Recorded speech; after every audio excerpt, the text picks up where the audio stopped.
अस्सलाम वालेकुम। Start with the name of Allah. Topic हमारा है types of adaptation. Types of adaptation में हमने मुख्तलिफ टाइप्स के बारे में बात की थी। इस इमेज में आपको ये बता रहे हैं आपके पास एक नॉर्मल सेल्स कैसे आपके पास होते हैं। ये आपके पास एक बेसमेंट मेम्ब्रेन है और मिड में आपको ये राउंड फॉर्म में जो बताया गया है दैट इज़ न्यूक्लियस। इसके बाद नेक्स्ट स्टेप में बताते हैं एट्रोपी कंडीशन कैसे आपको नज़र आती है, then hypertrophy, then hyperplasia, then उसके बाद मेटाप्लेसिया और लास्ट में आपके पास है डायस्प्लेसिया, या हम यहाँ पर एप्लेसिया की बात करेंगे। First of one, atrophy definition: acquired loss of size due to reduction of cell size or number of parenchyma cells in an organ। कहते हैं आपके पास जब भी आपके पास एक सेल के अंदर जो उसका साइज़ है वो बिल्कुल क्या हो जाए, कम हो जाए। वो किस वजह से, मतलब हम इसे सिंपली आप इसे भी कह सकते हो श्रिंकेज ऑफ सेल, सेल का सिकुड़ जाना। क्यों? जब आपके पास उसका जो साइज़ है वो ऑटोमेटिकली उसके अंदर रिडक्शन आ जाए, कमी आ जाए।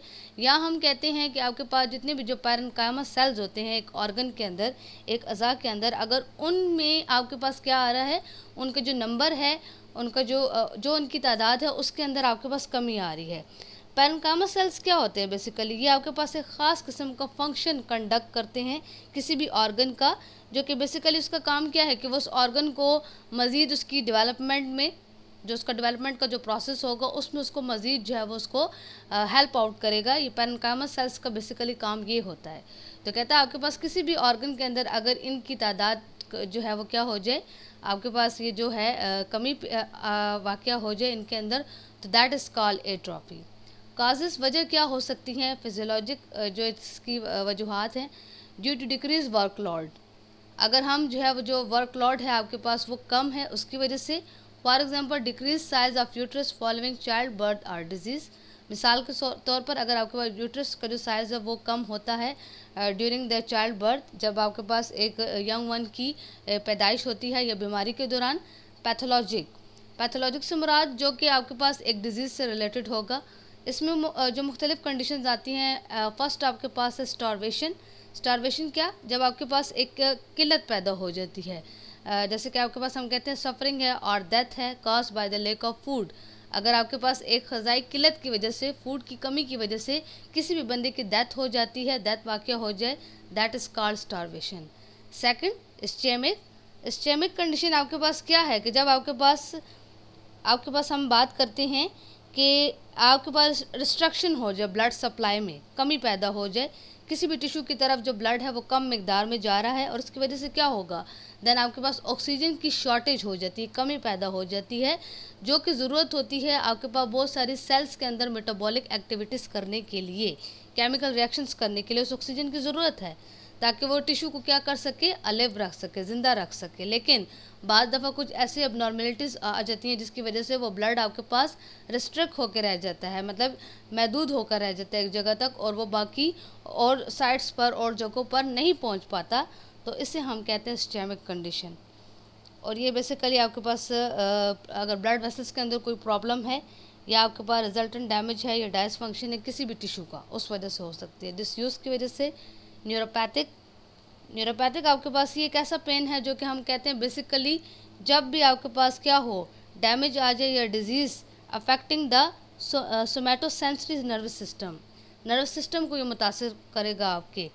इसका मतलब क्या हो गया कि ये जो न्यूरोपैथिक पेन है इसका काम क्या है, एबनॉर्मल आपके पास जितनी भी जो सेंसेशंस होती हैं जिसे हम कहते हैं डायस्थेसिया और pain from normally non painful stimuli, मतलब कि बेसिकली जब एक अजीब किस्म का जो है वो पेन जो है वो स्टार्ट होना शुरू हो जाता है नर्व्स के अंदर।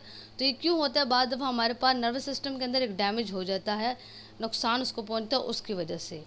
फिर आपके पास कहते हैं एंडोक्राइन की वजह से, उसके अंदर एंडोक्राइन ग्लैंड्स के अंदर कोई अगर आपके पास जो है वो डिजीज़ पैदा हो गई उसकी वजह से, प्रेशर की वजह से। आइडियोपैथिक हम यही कहते हैं ना, जब आपके पास क्या हो, एक आपके पास एक डिज़ीज़ है उसका आपको अननोन काज, आपको उसकी वजह मालूम नहीं है उस बीमारी की कि वो बीमारी किस वजह से है, तो दैट इज़ कॉल्ड आइडियोपैथिक। तो कहते हैं ये तमाम इसके पैथोलॉजिक काजेज़ हैं। मसल एट्रोपी, ये आपको एक नॉर्मल मसल बताया गया है। नेक्स्ट आपको यहाँ पर एट्रोफाइड मसल्स, मतलब वो बिल्कुल श्रिंक हो गया है, कंस्ट्रक्ट हो गया यहाँ पर। Hypertrophy definition: an increase in the size of cells with such change an increase in the size of organ। कहता है जब आपके पास किसी भी सेल्स का जो साइज़ है उसमें अगर आपके पास वो बढ़ता है उसका साइज़, तो डेफिनेटली उस चेंज के साथ साथ, उस तब्दीली के साथ साथ उस जो ऑर्गन का जो साइज़ है वो भी बढ़ जाएगा। ठीक है, सेल्स के साइज़ के बढ़ने की वजह से ऑर्गन का साइज़ भी इंक्रीज़ हो जाएगा। काजिस, वजह क्या है इसके अंदर? फिजियोलॉजिक, आपके पास अगर फिजियोलॉजिक ग्रोथ है यूट्रस की, involves both hypertrophy and hyperplasia. अगर आपके पास कहते हैं यूट्रस की अगर फिजियोलॉजिक ग्रोथ आती है हमारे पास कुछ उसके अंदर आपके पास फंक्शनल चेंजेस की वजह से, एबनॉर्मलिटीज़ की वजह से, तो इसके अंदर ये दोनों कंडीशंस को आप डिस्कस करेंगे, हाइपरट्रॉफी को भी और हाइपरप्लेसिया को भी। पैथोलॉजिक काजेस, ये पैथोलॉजिक वजूहात इसकी क्या हैं? इंक्रीज वर्कलोड, अगर आपके पास जो काम की जो ज़्यादती है उसका जो लोड है वो ज़्यादा हो जाए। हार्मोनल स्टेमुलेशन एंड ग्रोथ फैक्टर स्टेमुलेशन, या हार्मोन्स के स्टेमुलेट होने की वजह से, काम करने की वजह से, या जितने भी जो ग्रोथ फैक्टर्स हैं उनके स्टेमुलेट होने की वजह से ये वजह बन सकती है जो कि हाइपरट्रॉफी काज कर सकती है। ये आपको इमेज में बताया गया है that this one is normal heart, और इस साइड पे आपको बताया गया है कि heart with left ventricular hypertrophy. आपके पास जो लेफ्ट वेंट्रिकल है ये वाली साइड, इसके अंदर आपके पास हाइपरट्रॉफी की जो कंडीशन है वो डेवलप हो चुकी है। Third one, hyperplasia definition: an increase in the number of the cells in an organ और tissue which may have then increase volume.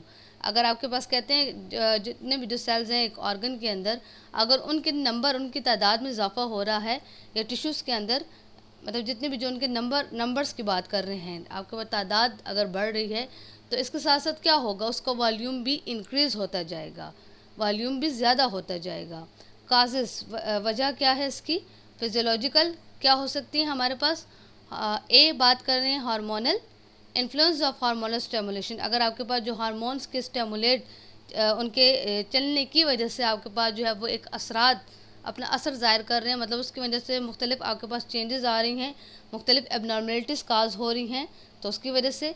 Second बात करता है compensatory hyperplasia occurring following removal of part of N organ और अ contralateral organ impaired organ.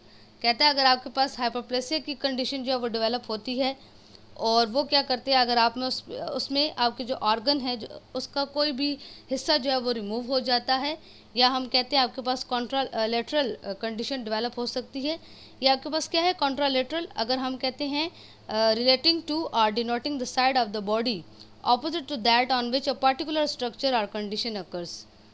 आपके पास मतलब एक ऐसी बॉडी की जो साइड है जिसके ऑपोजिट डायरेक्शन में आपके पास एक ख़ास किस्म का स्ट्रक्चर या आपके पास एक कंडीशन जो है वो मौजूद हो, मतलब कि ऑपोजिट डायरेक्शन के अंदर हम बात करेंगे। फ़र्ज़ करें मिसाल के तौर पर अगर एक आपके पास कोई ऐसी बीमारी है जिसकी वजह से वो दूसरे आपके बॉडी के आर्गन को टारगेट कर रहा है, उसको मुतासिर कर रहा है, तो ये आपके पास इसे हम कहते हैं कॉन्ट्रालैटरल कंडीशन ये होती है। पैथोलॉजिकल क्या है इसके अंदर वजूहात? एक्सेसिव स्टेमुलेशन ऑफ हार्मोन्स और ग्रोथ फैक्टर्स, अगर ये जो जितने भी जो हार्मोन्स हैं और जो ग्रोथ फैक्टर्स हैं ये ज़्यादा से ज़्यादा अगर अपने आप को स्टेमुलेट करवा रहे हैं, ठीक है, उसकी वजह से एंडोमेट्रियल हाइपरप्लेसिया हो सकता है आपके पास, या आपके पास कहते हैं wound healing of granulation tissue due to proliferation of fibroblast and endothelial cells. अगर आपके पास कहते हैं वुंड हीलिंग जब होती है, ज़ख्म जब भरता है और उसमें जितने भी जो आपके पास जो ग्रैनुलेशन टिश्यूज़ जो होते हैं वो क्या करते हैं आपके पास, उनके अंदर एक ख़ास किस्म के जो सेल्स हैं वो प्रोलिफरेट हो जाते हैं, फाइब्रोब्लास्ट हैं, एंडोथेलियल सेल्स हैं, ये बिल्कुल फैल जाते हैं एक जगह पर। तो इससे आपके पास क्या होता है, आहिस्ता आहिस्ता जो आपका जो ज़ख़म है उसके अंदर हीलिंग का जो प्रोसेस है वो होना स्टार्ट हो जाता है, ज़ख़म ठीक हो जाता है। फिफ्थ वन है metaplasia definition: metaplasia is reversible change in which one adult cell type is replace by another adult cell type. एक ऐसी आपके पास रिवर्सिबल चेंज है, ऐसी तब्दीली है जिसमें हम ये कहते हैं ना कि दोबारा से वो सेल अपनी नॉर्मल हालत की तरफ भी जा सकता है। इन विच जहाँ पर आपके पास एक एडल्ट सेल टाइप को रिप्लेस किया जाता है, हटाया जाता है एक दूसरे एडल्ट सेल टाइप से, मतलब उसकी जगह हम एक दूसरा जो है वो एडल्ट सेल, मतलब एक कंप्लीट सेल हम उसकी जगह क्या करते हैं, लगाते हैं। काजिस वजूहात: चेंजेस इन एनवायरनमेंट में तब्दीलियों की वजह से भी हो सकता है, इरिटेशन और इन्फ्लेमेशन की वजह से भी, या आपके पास न्यूट्रिशनल की भी वजह से, मतलब हम जो ग़िज़ायात खा रहे हैं, जो खुराक हम ले रहे हैं, उसमें कुछ आपके पास जो कमी होने की वजह से भी ये कंडीशन डेवलप हो सकती है। Types of metaplasia, there are basically 2 types of metaplasia. Epithelial metaplasia, जिसके अंदर आपके पास आता है squamous metaplasia and columnar metaplasia. Second one is mesenchymal metaplasia, जिसके अंदर आपके पास आता है ओसियस मेटाप्लेसिया एंड कॉटिलिजिनियस मेटाप्लेसिया। आपको इमेज में बताया गया लंग मेटाप्लेसिया, ये स्क्वेमस है आपके पास, ये आपके पास एक मेटाप्लेसिया की कंडीशन को शो कर रहा है। 6 वन है आपके पास aplasia. Definition is a birth defect where an organ और टिश्यू इज एब्सेंट और मिसिंग। एक तरह का आपके पास एक बर्थ डिफेक्ट है, पैदाइशी तौर पर ये कमी पेशी हो सकती है आपके पास, जहाँ पर हम बात करते हैं कि कोई भी ऑर्गन या टिश्यू जो है वो या तो वो एब्सेंट होगा, ठीक है, मौजूद ही नहीं होगा, या वो आपके पास मिसिंग होता है, ठीक है, वहाँ पे वो बिल्कुल नहीं होता। अक्सर आपने देखा होगा कि कुछ आपके पास जैसे अक्सर कुछ एबनॉर्मल बच्चों की पैदाइश हो जाती है, या आपको उनकी बॉडी के अंदर कुछ जो उनका हिस्सा है वो एबनॉर्मल नज़र आता है, नॉर्मली जिस तरीके से हमारे पास होता है उस तरीके से आपको नज़र नहीं आता, तो ये आपके पास एप्लेसिया की कंडीशन है। काजेस वजूहात क्या हो सकती है? It is cause by the defect in the developmental process.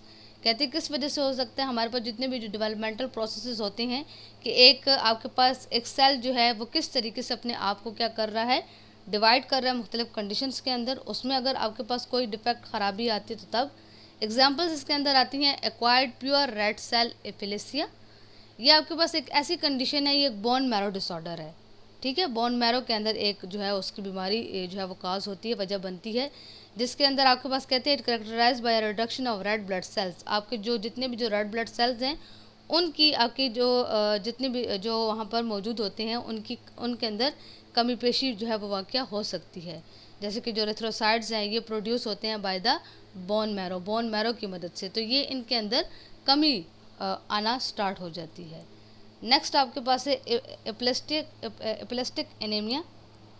एप्लेस्टिक anaemia के बारे में भी यही कहते हैं हम कि आपके पास एक ऑटो इम्यून डिजीज़ है। ऑटो इम्यून डिजीज़ का मतलब क्या हुआ कि जिसमें आपकी बॉडी जो है वो क्या करेगी, आपके अपने इम्यून सिस्टम के ख़िलाफ़ ही एक्शन करना, काम करना शुरू कर देगी। एक ऐसी बीमारी है आपके पास जिसमें हम कहते हैं body fails to produce blood cells in sufficient numbers. एक जो मखसूस तादाद होती है उसमें आपके पास ये आपकी जो बॉडी है वो ब्लड सेल्स को नहीं बना पाएगी, और ये जितने भी जो ब्लड सेल्स हैं जो प्रोड्यूस होते हैं बोन मैरो के अंदर बाय स्टेम सेल्स की मदद से, दैट रिसाइड देयर, जो वहाँ पर मौजूद होते हैं। इनकी एप्लेस्टिक एनीमिया में हमारे पास यही आता है कि आपके पास इन तमाम सेल्स की डिफिशेंसी वाक़या हो जाती है, कमी वाक़या हो जाती है। रेड ब्लड सेल्स हैं, वाइट ब्लड सेल्स हैं या प्लेटलेट्स हैं, तीनों टाइप के आपके पास इनमें कमी जो है वो वाक़या हो सकती है, तो that condition is called aplastic anaemia.